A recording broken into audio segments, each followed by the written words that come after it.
So, Phil, should all World Series games three be 18 innings long and give you twice the baseball punch in one game? Was 9 innings of free baseball. Like, did they just call that game three and game four, and then it's game five tonight? I mean, considering considering the result, I don't want it to count double. No, Just speaking for no, myself. you do not. Maybe if it had gone a little bit differently, maybe I would feel a little different. But I feel like for the effort, just give the Blue Jays game four, even it up again, keep it interesting. It's been an interesting series so far. This is what a World Series should be. This is great October baseball. Yeah, it's been incredible. They should really take a cue from MLS though, because I think 18 innings is way too long for a baseball game. If they can't settle it in 12, home run derby. Emergency podcast. They did a thing, so we gotta talk about it. Emergency podcast. It's an emergency. Emergency podcast.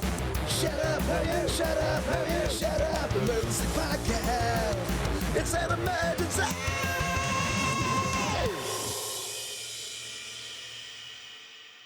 Well, howdy and hello to everybody. I've got to do the intro slightly differently. I'm Moisés Chiullán, joined as always by the inimitable, the unduplicable, the one, the only Mr. Phil West for yet another emergency podcast, Emergency Tangent.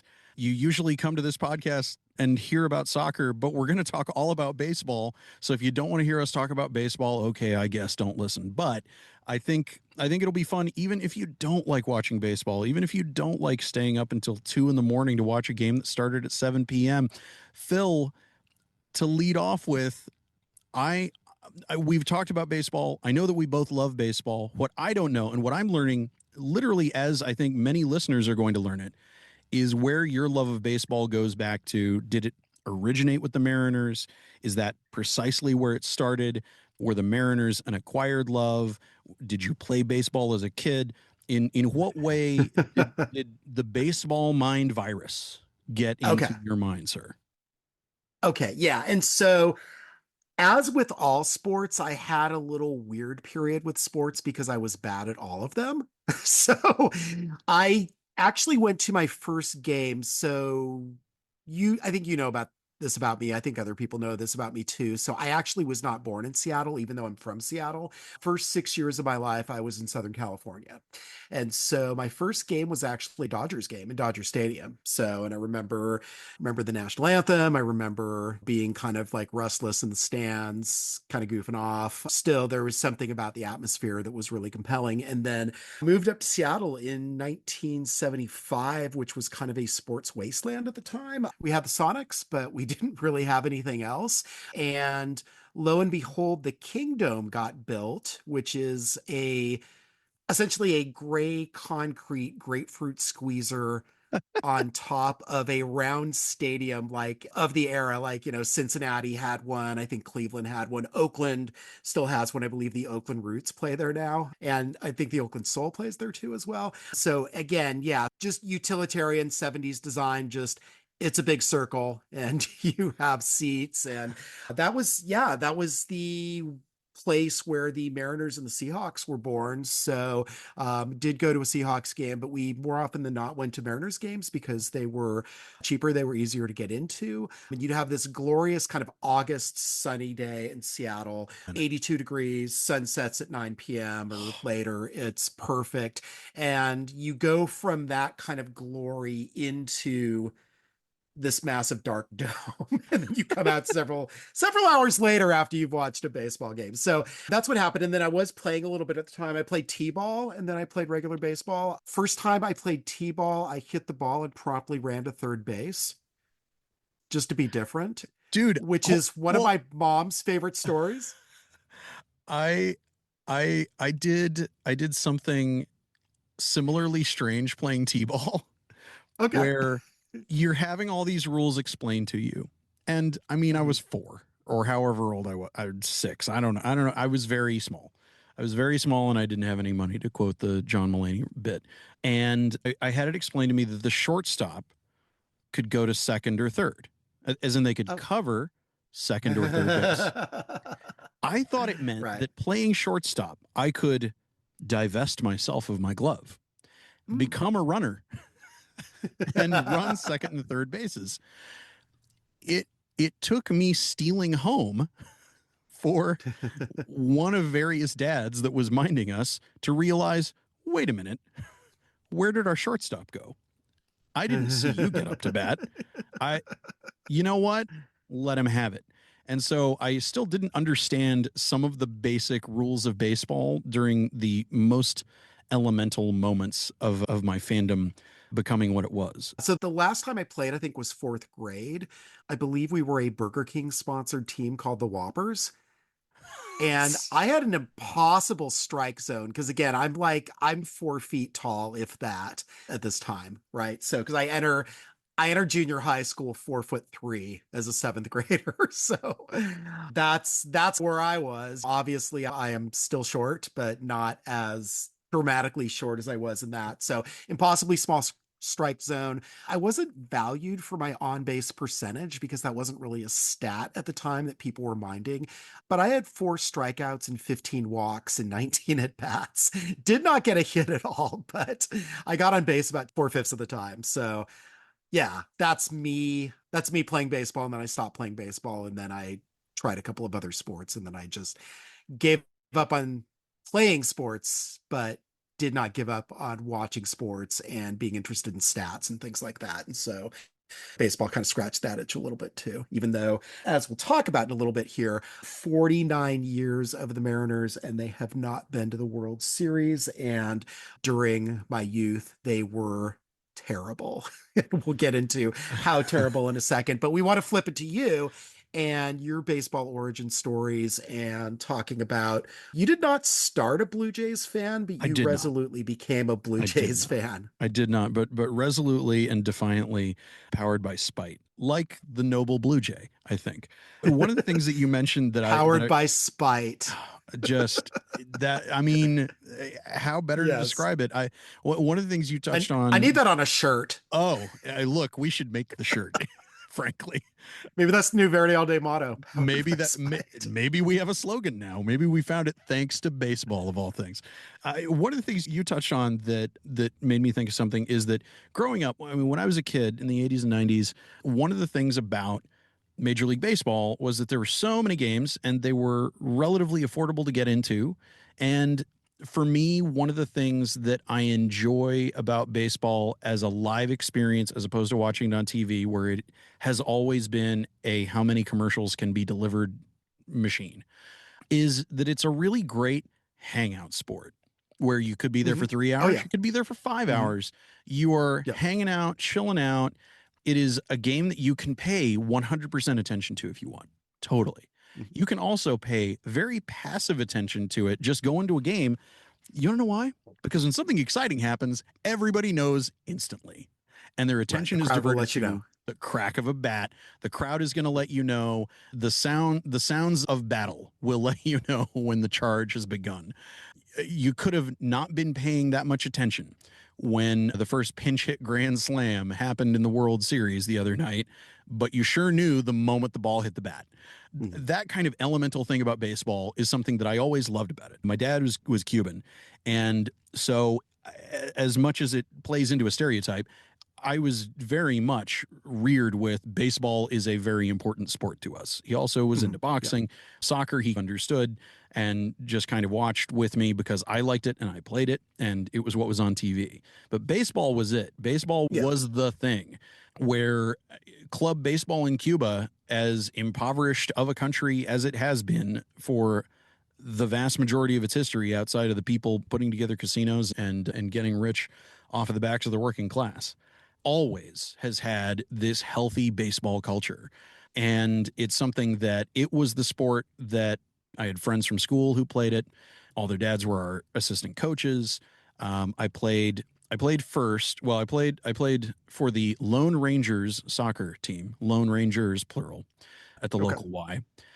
So I started doing that. And that's like Lady Longhorns. Precisely. Contradiction with the name. Very good. The lone collective, the solitary gang. So I started playing soccer. And soccer was, okay, run around, kick the ball, get it in the goal. Baseball had these more complex rule mechanics, and I started playing t-ball. I don't remember the name of that team, but the team that I played with for the longest was the Rockets, another Y team. And my best buddy Ben, his dad Robert, was our coach. I was the only one who called him Robert instead of Mr. Fuquay. And I was our base stealing speed demon. I was a talented base hitter. When you have the noodly arms of a small child, you're not exactly hitting home runs in elementary school. But I was good enough to get myself on base. And once I got on base, boy, was the accuracy of elementary school baseball players very beneficial to the fact that I was incredibly good at taking assistant coach signals and being told, I mean, if I got on base, I was going to cross home plate. It was just going to happen. Was where it got to at a certain point where everybody else would like wait to be told what to do. And once I picked up on, okay, that wild throw just went sailing off into the woods. I'm going home. Here I go. Bye. And I idolized players like Ricky Henderson, who was such a legendary base stealer. And growing up in North Texas, I was a Texas Rangers fan. I went to Nolan Ryan's last game with my mom and my little brother, which was a fascinating experience. Loved playing the game, loved watching the game, liked that as a kid with not much of anything to do, I could just have a baseball game on KTVT 11 CBS and just have it on in the background while I drew or scribbled or wrote or something like that. And it was just it was an integral piece of my life as a young kid. And the Rangers had a Cuban first baseman, Rafael Palmeiro, and I loved this. Made me feel like they were very much my club. I would find out later in life the origin of the name of the team and the origin of that still extant law enforcement organization as fugitive slave catchers, which in later life has definitely, it doesn't feel like a mascot kind of a thing for me. I find it equally problematic to the still extant Native American teams like the Braves, and the only recently retired former mascot of the Washington Football Club, the Commanders. Don't forget the former Guardians. The former Guardians. Who is now the Guardians, yeah. Yeah. So for me, I just knew that I was a Rangers fan. I was from near Arlington. Yeah, that was who my team was. And then at the end of the 93 season, in my memory, it was that they had traded Rafael Palmeiro to the Orioles, but it was more that they'd let the Orioles have him, and then the Orioles let them have Will Clark, technically speaking. It was effectively a money didn't change hands. They just swapped these players kind of thing. And that was it. I was done. I was just not having it. They had gotten rid of to me, the greatest first baseman in the history of baseball. And he was very, very, very good. It wasn't just my ancestral ties and that sort of thing. And like any good baseball dork, I would watch whoever was in the World Series. I was in elementary school and it was a great spectacle and everything. The year before, the Blue Jays had won. And then that year, the Blue Jays won again. The last time the Blue Jays had been in the World Series until this year. And we had this family of Blue Jays in the yard who were the only birds that stood up to the mockingbirds in our yard. And Blue Jays are beautiful birds. I liked how powered by spite they were. And look, they're the mascot of this team that's won 2 back-to-back World Series. I'm a kid. I'm looking for a team that isn't the Rangers. I float this on the playground, and my fellow then Rangers fan friends were furious at the notion of me betraying the sacred Rangers for some stupid bird team that isn't even from this country. Okay. And you stayed in the American League. And I stayed in the American League, which made it even worse. And powered by spite, that I think is so much of my origin story as a human being. I think a lot of people are like, this is what you need to talk to a therapist about, man, is this baseball thing. Because baseball messed you up. Yeah, baseball messed me up. I've happily been a Blue Jays fan since. While at the same time, this is a whole other podcast, but the insane length of games getting longer and longer and longer, the various things that Major League Baseball has done to lose fans over the years is something that affected me too. So I identified as a Blue Jays fan while not actively following them the way that I did the Rangers, because in the pre-internet days, it was not that easy. You had to luck out or subscribe to the right magazine or something like that. Oh, yeah. or have the right cable package. I repped them. I believed in them. I learned more and more facts about Canada and Ontario and Toronto itself, and just enjoyed adopting them as my long distance team. In the same way that, bizarrely, like I have friends who live in Philadelphia, have lived in Philadelphia their entire lives, and are lifelong Cowboys fans, which I don't understand. In the same way, I am that. How did you grow up in North Texas, and why do you care? Do you have family roots in Canada? Nope, zero, literal none. Okay. So Well, but you have been to Canada since. I've been to Canada many times since. The thing I want to ask you about is the Mariners, and Yes. enduring the long battle that is being faced with the kind of adversity that you were for so much of the Mariners' history. The Mariners came onto my radar thanks to Ken Griffey Jr., thanks to Mhm. one time Nintendo owning them. Right. Nintendo still a sleeve sponsor for them, which I love my Nintendo Switch, and I dig seeing Right. them on the Mariners sleeve. As someone from the outside looking in, I've always had a great deal of respect for the Mariners as a club, for Mariners fans, mostly because I've seen what entire seasons have been like for Mariners fans for so long. Yeah. So, and if you want to know about the Mariners and you want to know like how strange the Mariners are, I cannot recommend enough. I stumbled upon this when I was doing research for this very podcast, Dorktown. They do various podcasts and things. John Boyce, who's a really interesting internet famous sports writer, is I think the driving force behind it. Anyway, so it's a nearly 4-hour, 6-part series of the Seattle Mariners, which sounds like it's dreadful, but it's amazing. It starts with an arsonist who is loose in Seattle in the 1920s and 30s. And I'm not going to like ruin I'm for hooked. you I'm how hooked. that is connected, I'm hooked. but it's amazing. Yeah. So, and so you were, yes, you got aware of them in the 90s. And again, that's when the Mariners truly became fun, right? So Yeah. again, there was the famous 1995 American League, and it was only the division series. It wasn't even the championship series. They ended up losing the championship series, but that 5-game series. So this was a series that got celebrated. Of course, Dave Niehaus, the incredible Mariners, voice of the Mariners, who was with the team for years, the famous My Oh My call. There is on the Heist, the Macklemore album.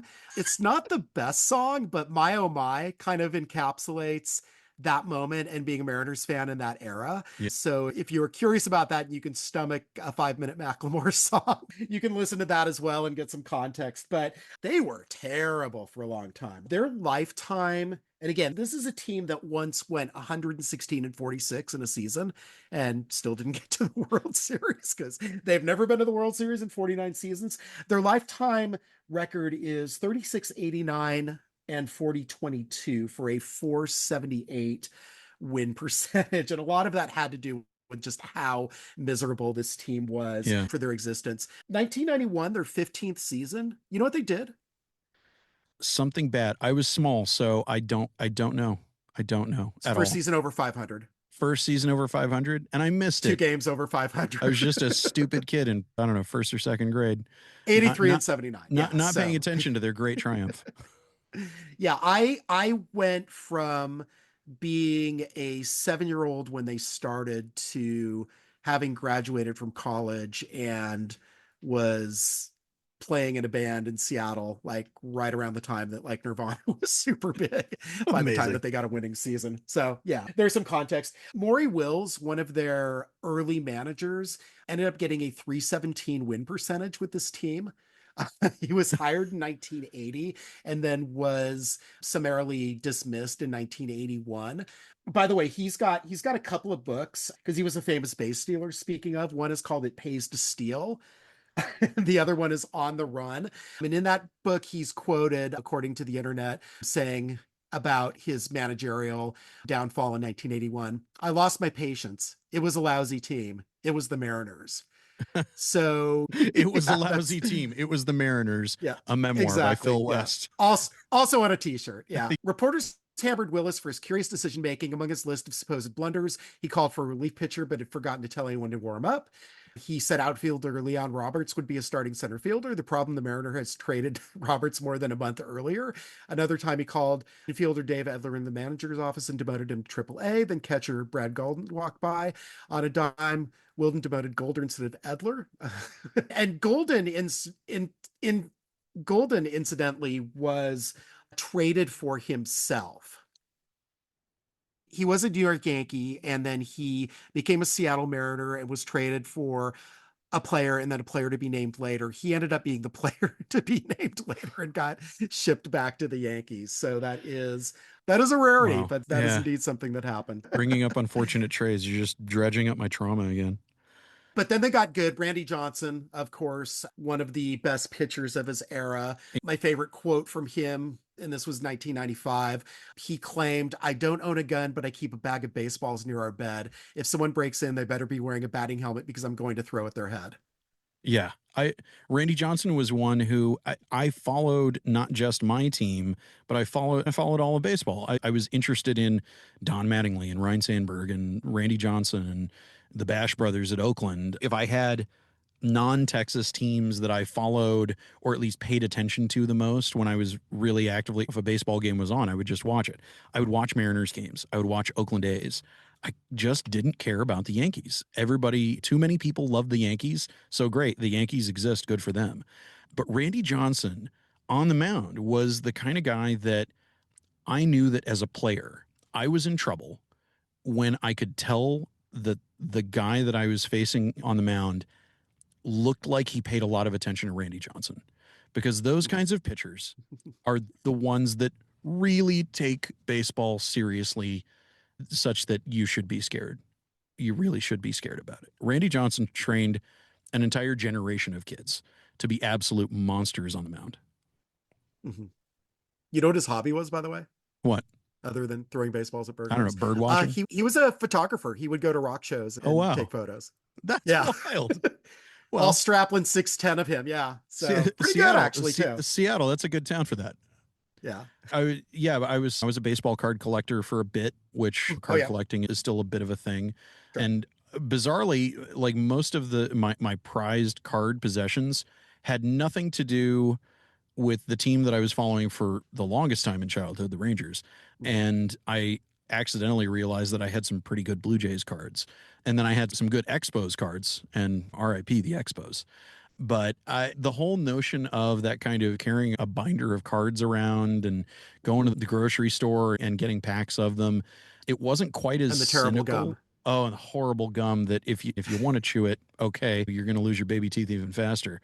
I feel like collectible card stuff is more cynical now in the era of the Pokemon trading card game, because everything is so specifically calculated to just make it where people are unloading hundreds of dollars to get this one specific foil stamped thing. Why in my day to shake my fist at a cloud?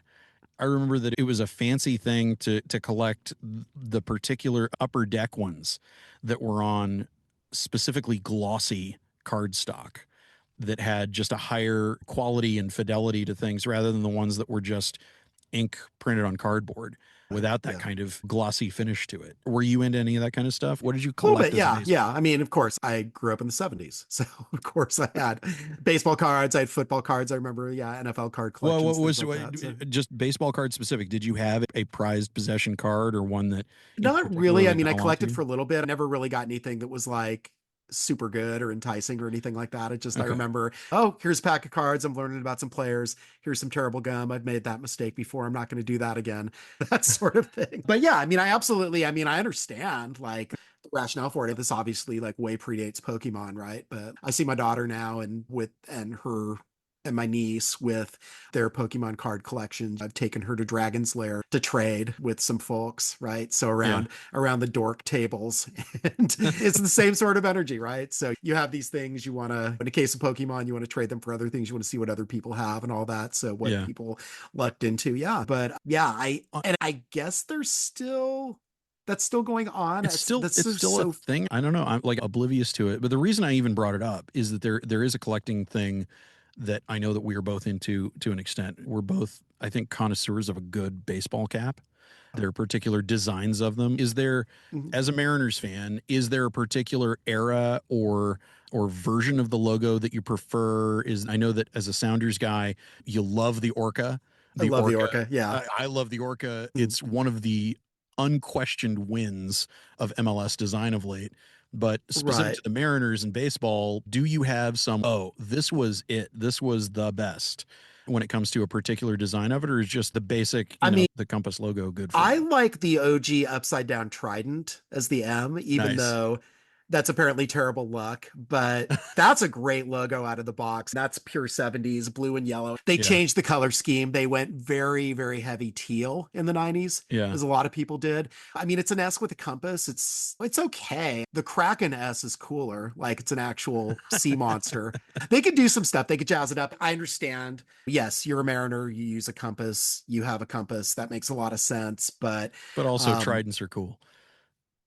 Tridents are way cool. And again, like Seattle now, they're breaking out a trident for a home run celebration, right? So they have this giant gold trident, and they took it to Toronto for the series. So apparently they must have a case for it or something, right? I'm sure they also charter a plane. Yeah, Don't imagine that they're taking a trident on a commercial flight. Going through customs. Mark Carney's got people on the lookout for errant tridents coming through Toronto Pearson. But yeah, so when you hit a home run, you round the bases and you get to pick up this gold trident and hold it aloft, which I'm sorry. I know that your team won the series, but that's a lot cooler than the patch jacket that they wear. Hey, you can have wrong opinions about patch jackets all day. That's your right. I don't hate patch jackets. I just that patch jacket in particular. Hoisting a trident is a different kind of a thing. So I guess the Jays need to get some sort of bird evocative sword or something like that. Every team should probably have some kind of bladed instrument if we're going to go with things like war metaphors.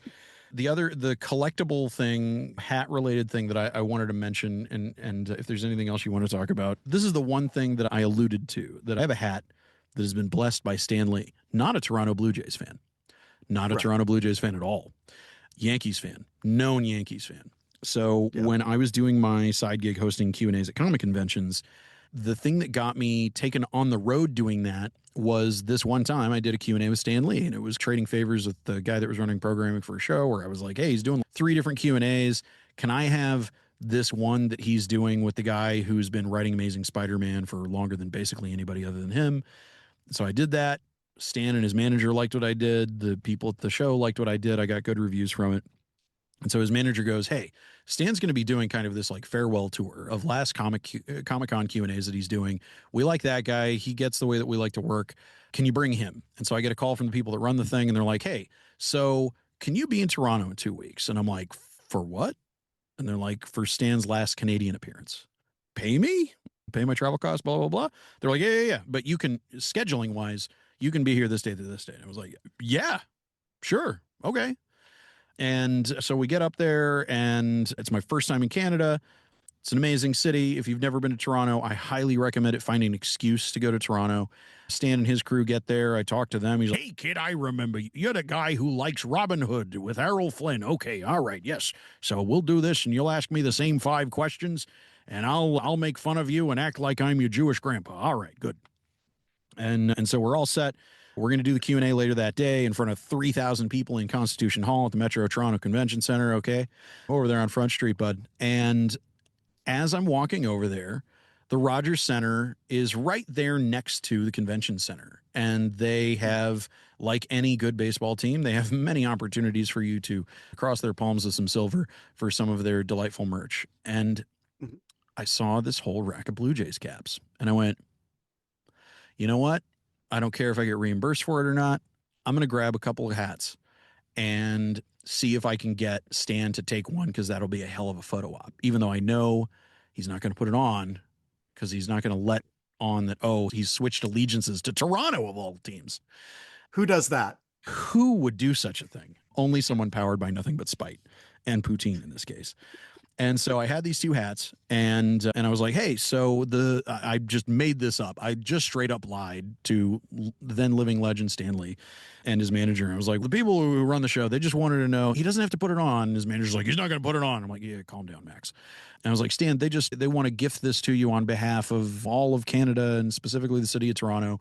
You don't have to put it on. You don't have to say that you've forsaken the Yankees. Nothing that dramatic. They know that you love baseball and they love you." And he's like, yeah, okay, but I'm not putting it on. And I went, okay, Stan, you don't have to put it on. So we bring him out, and how, boy, aren't your arms tired from flying in all this way, blah, blah, blah. Stan, I had something that I'm an American, you're an American. This is my first time in Toronto. You've been here many times, but the city of Toronto, the entire Commonwealth of Canada, feels like they've got to give you something evocative of this beautiful city that you're in here on your farewell tour. And the audience reaction I got when I pulled out a Blue Jays cap was maybe the biggest reaction I've heard in my life. The power the Blue Jays have over that city is absolutely unreal. And backstage, I showed him the two caps, and I was like, which one do you like better? And he's like, which one costs more money? And I'm like, huh? This one. And he's like, all right, you keep that one for yourself. Give me the shitty one. And so on stage, I give him the cheaper hat. He's, oh yeah. And so there was a photo the next morning in the Toronto Star of Stan Lee holding a Blue Jays hat. And I am convinced that I kept that gig because I played directly pandering to the crowd. And so that was the hat that I wore the entire ALCS, because I felt like finally its luck had come back to me. So I love the Blue Jays so much. I got a Yankees fan to hold up a Blue Jays hat. Yeah. And there were times probably in that series that you thought that the luck had run out in that hat, but lo and behold. Well, face forward, true believers. Oh, man. Yeah. Yeah, I rally capped a grand slam home run into existence in that game, but yes, you then did. I did not rally cap in game 7, and that was to our team's detriment, I'm sure. Well, Phil, you only have yourself to blame, as we know. I know.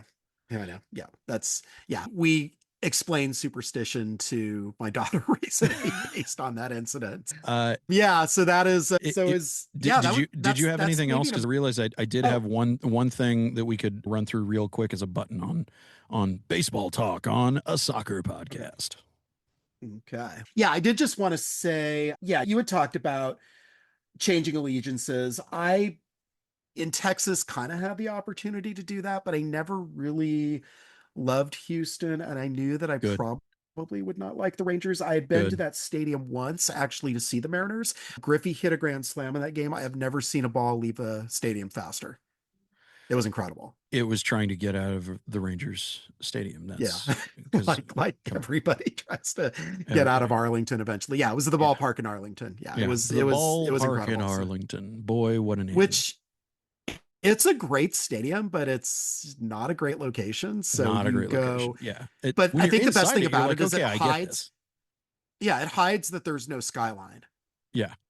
Because there is no skyline. Yeah, the closest to a skyline that Arlington has is the outline of roller coasters at Six Flags. Yeah. You usually want to feature your skyline when you are building a stadium. Not in the Texas Rangers case. The thing I wanted to close on was a kind of if we ruled the world sort of thing. I've mentioned this in social media posts over the course of the baseball playoffs, but I love these clips that are the professionally shot video from Fox broadcast with stadium audio only. And I just dream of a future where Major League Baseball has a no blackouts, one streaming service to rule them all kind of set up like MLS Season Pass in general terms. And I wish both MLS Season Pass and this mythological MLB streaming service that doesn't technically exist yet because rights are still broken up in different ways where things are balkanized a bit. The thing I want most is if I'm paying for a service, I want to be able to watch these games with nothing other than what it sounds like in the stadium. Like that to me is a premium feature. What do you think would universally improve baseball broadcast? Phil West, commissioner of baseball, calling all the shots. What do you think would improve the product, would draw more people in to the magic of baseball? Aside from the aforementioned home run derby to decide games after the 12th Yes, inning, because it gets hard to watch those late games because you don't know how long they're going to go, and it's a lot of Phil, frustration. And Phil, it can be fun, but Phil, when I say I felt like I was dying last night, I really just felt like I could not move, and it was terrible. yeah, I think they've done a lot to help it. I The think pitch pitch clock. clocks have Yeah. helped. Yeah, that's been great. Yeah, just again, if you have a sport that is longer than 3 hours, I think that's challenging. And baseball can't help itself sometimes. And sometimes there's some really great series, and then you enjoy those really great series and you don't necessarily mind how long it goes on, except I guess in the case of 18 innings where you have whoever has an arm left on their body throwing towards home plate by the end of it. As I think was the case in what you experienced Yeah. last night. Yeah. Yeah. It was a struggle fest.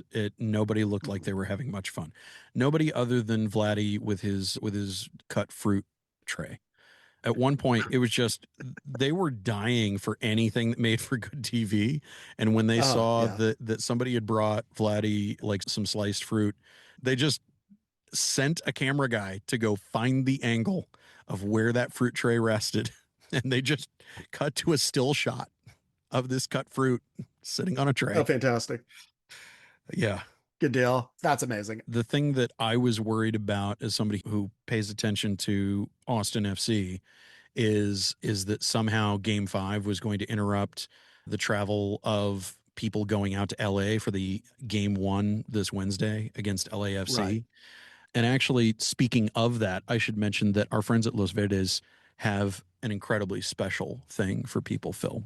You know what's better than a watch party to see a soccer game with your friends to watch your favorite team? 2 watch parties? 2 watch parties, Phil. Okay. 2 watch parties. So home base, Hop Squad is very much headquarters for Los Verdes over on Kramer Lane. It's all ages. It's dog friendly. There's free parking. They got 2 big indoor screens. The cocktail bar is going to be open until 10.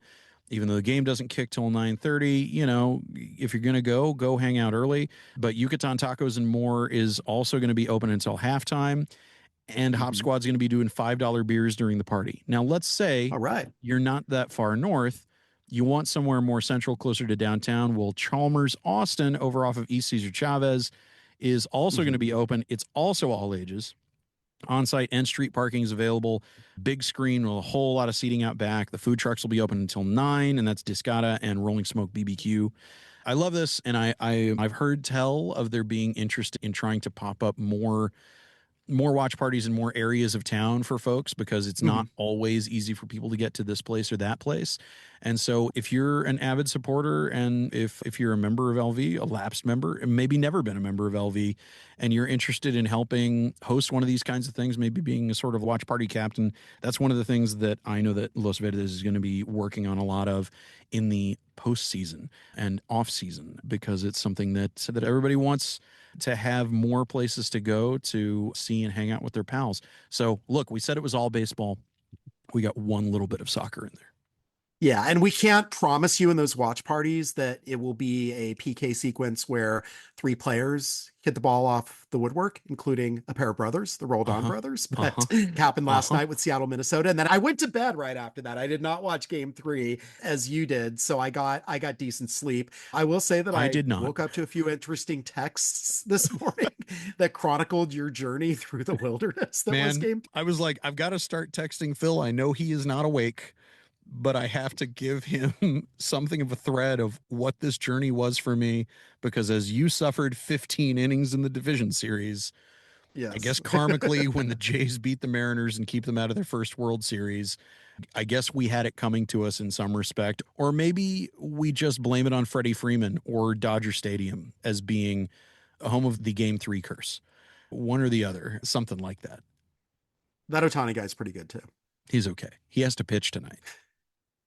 Oh, okay.